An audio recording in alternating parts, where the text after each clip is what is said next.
أعوذ بالله من الشيطان الرجيم. بسم الله الرحمن الرحيم. السلام عليكم ورحمة الله تعالى وبركاته. الحمد لله رب العالمين، والصلاة والسلام على أشرف الأنبياء والمرسلين وعلى آله وصحبه أجمعين، أما بعد. InsyaAllah hari ini kita akan belajar subjek pendidikan Islam bagi tajuk sunat, ab'ad dan sunat hayat. Apakah yang dimaksudkan dengan sunat ab'ad dan sunat hayat?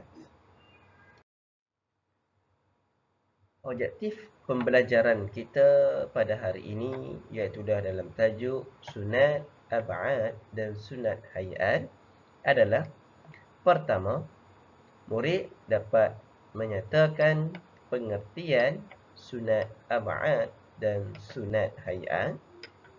Kedua, murid dapat menerangkan perkara-perkara sunat ab'ad dan juga sunat hayat.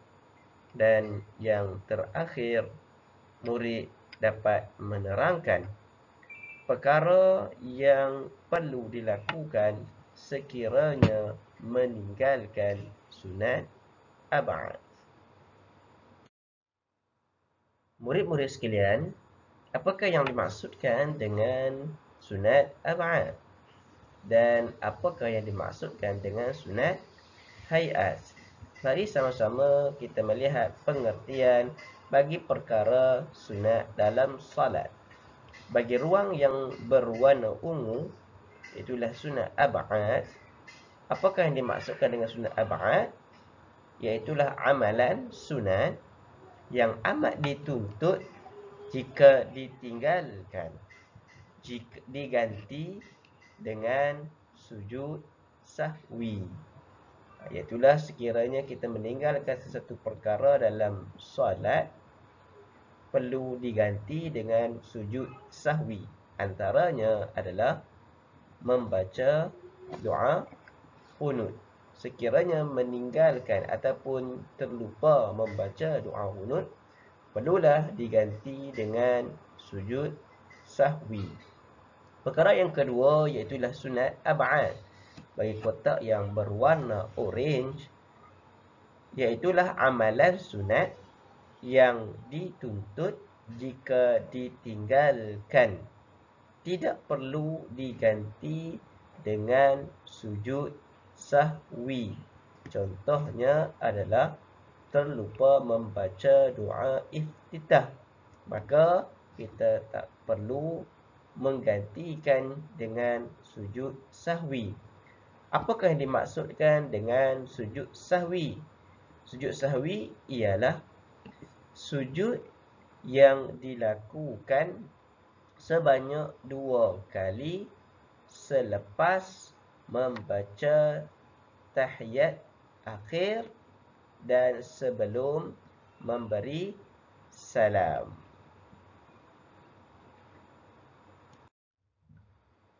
Seterusnya, mari kita melihat antara contoh-contoh sunat ab'ad di dalam salat. Ada 6 contoh sunat ab'ad dalam salat. Yang pertama adalah duduk dan membaca tahiyat awal. Kedua, membaca selawat ke atas Nabi Muhammad sallallahu alaihi wasallam dalam tahiyat awal, Allahumma salli ala Muhammad. Ketiga, membaca selawat ke atas keluarga Nabi Muhammad sallallahu alaihi wasallam dalam tahiyat akhir, iaitulah wa ala alihi Muhammad. Yang keempat, membaca doa qunut pada salat subuh. Yang kelima, berdiri semasa membaca doa qunut. Dan yang terakhir, berselawat ke atas keluarga Nabi Muhammad sallallahu alaihi wasallam semasa qunut.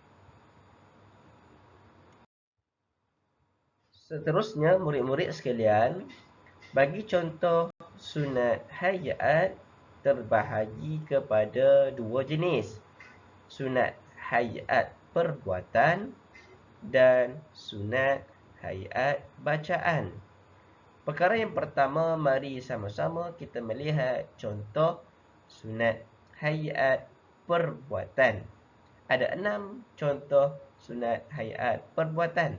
Pertama, mengangkat kedua-dua tangan ketika takbiratul ihram, rukuk, i'tidal dan bangun selepas tahiyat awal.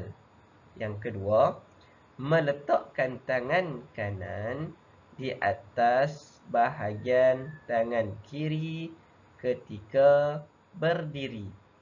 Ketiga, melihat tempat sujud. Keempat, duduk iftirash dan duduk tawarruk. Yang kelima, meletakkan kedua-dua tangan di atas paha ketika duduk tahiyat awal dan tahiyat akhir. Dan yang terakhir, memalingkan muka ke kanan dan ke kiri ketika memberi salam. Seterusnya, adik-adik dan murid-murid yang dikasihi sekalian, kita akan melihat pula contoh bagi sunat hayat bacaan. Ada 10 contoh sunat hayat bacaan dalam solat. Pertama, iaitulah melafazkan takbir intiqalat, iaitu takbir yang mengiringi setiap perpindahan perbuatan dalam solat. Yang kedua, membaca isti'azah sebelum membaca suratul Fatihah dan menyebut amin selepas membaca surah Al-Fatihah. Apakah yang dimaksudkan dengan lafaz isti'azah?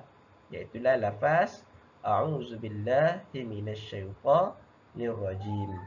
Dan kita melafazkan amin selepas kita membaca Fatihah.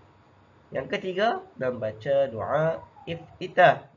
Yang keempat, membaca surah selepas membaca Al-Fatihah pada rakaat pertama dan kedua.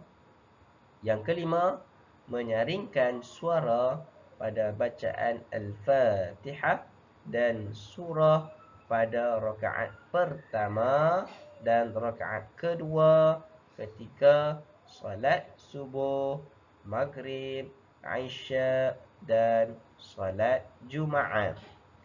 Yang keenam, membaca tasbih ketika rukuk dan sujud. Yang ketujuh, membaca Sami'allahu liman hamidah dan Rabbana lakal hamdu ketika bangun daripada rukuk. Ke-8, membaca doa ketika duduk antara dua sujud. Yang ke-9, membaca salawat Ibrahimiyah. Dan yang terakhir, memberi salam yang kedua.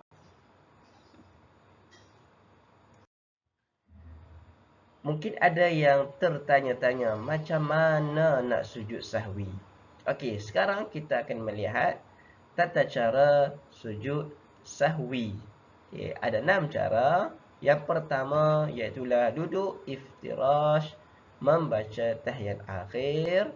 Kedua, sujud sahwi, kan? Sujud dengan kita membaca subhana man la yanamu wa la yashu, yang bermaksud Maha suci Allah yang tidak tidur dan tidak lupa.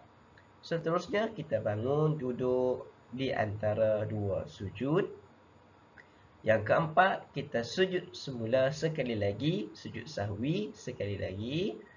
Kita membaca subhana man la yanamu wa la yashu dan kita duduk tahiyat akhir dan terus memberi salam. Okey, seperti mana yang Ustaz sebutkan di awal tadi, sujud sahwi ini adalah sujud yang dilakukan, sujud 2 kali yang dilakukan selepas membaca tahiyat akhir dan sebelum memberi salam.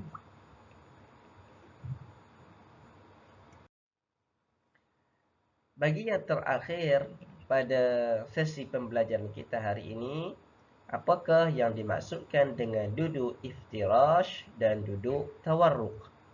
Duduk iftirash adalah duduk dengan kaki kiri di bawah kaki kanan dalam keadaan telapak kaki kanan ditegakkan.